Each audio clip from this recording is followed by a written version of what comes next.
Good Erev Shabbos to you, and I hope you're all well. Firstly, Mazel Tov this week. Mazel Tov to Nemi and David Nathan on Gabriel's Bar Mitzvah, and to Carrie and Mark Ehrlich on the birth of their daughter, and to anyone else who's celebrating a birthday or anniversary in the coming week. We wish Refuah Shalem, a full and speedy recovery to anyone else who's unwell. And we wish Aricha Shamim, long life to anyone who's observing a yort site in the coming week. You know, in years to come, when we look back on the coronavirus pandemic, amongst all the negative impact it had, what positive memories do you think we'll have of it? Well, one highlight surely must be the clap for our carers during the first lockdown, because there was something very special about it. Every Thursday evening at 8 o'clock for 10 weeks, many of us joined millions of people around the UK, and we stood united and connected on our doorsteps, balconies, gardens, or front rooms to demonstrate our gratitude to the brave, inspiring NHS staff, key workers, and all of those working on the front line in the UK and around the world. The campaign was hugely successful, with media coverage stretching across print and broadcast media and social media channels across the world. All the major TV channels broadcast the doorstep applause live every week, with ITV pausing their usual programming so that viewers could go outside to clap. And Channel 4 even simultaneously staged a special ad break takeover. The campaign continued to be covered weekly by many of the newspapers and generated 430 million views on TikTok, 553,000 impressions on Instagram, and 1 million impressions on Twitter. But let me ask you this. How many people know the people behind the posters? Those who designed the Clap for Our Carers logo and brand identity? Well, I can tell you that it was actually a design agency called Creative Clinic.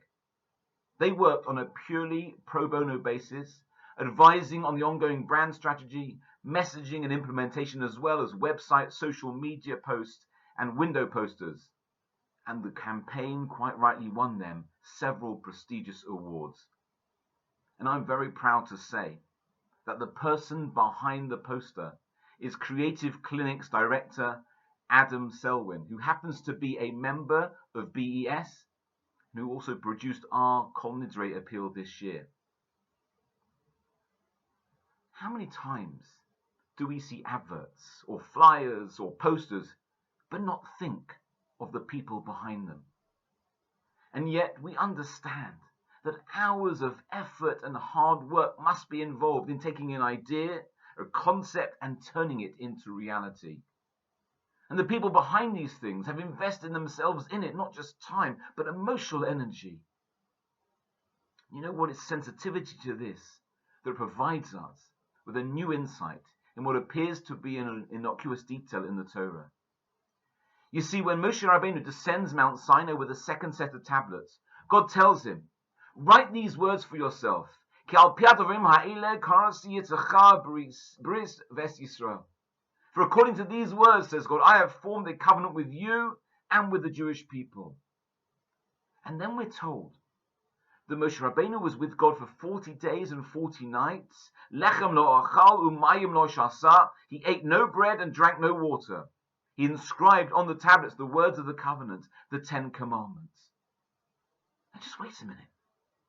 We're discussing important things here. The 10 Commandments, the covenant between God and the Jewish people, the very basis of Judaism. So why does it matter whether Moshe Rabbeinu enjoyed a heavenly buffet or not? What purpose is there in reminding us that he went 40 days and nights without food or drink? I tell us, or simply put, the Torah is highlighting to us the commitment that was necessary to produce the second set of tablets. Moshe Rabbeinu had to spend all of his time fully focused on absorbing the divine wisdom. There could be nothing else to distract him. No food, no drink, nothing.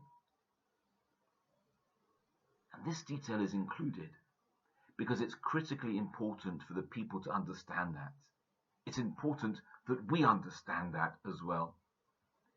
You see, for a nation who are described in the Torah itself as stiff-necked, with a history of being argumentative, unappreciative, and quick to complain, We have to be reminded about the personal investment our leaders make in everything they do.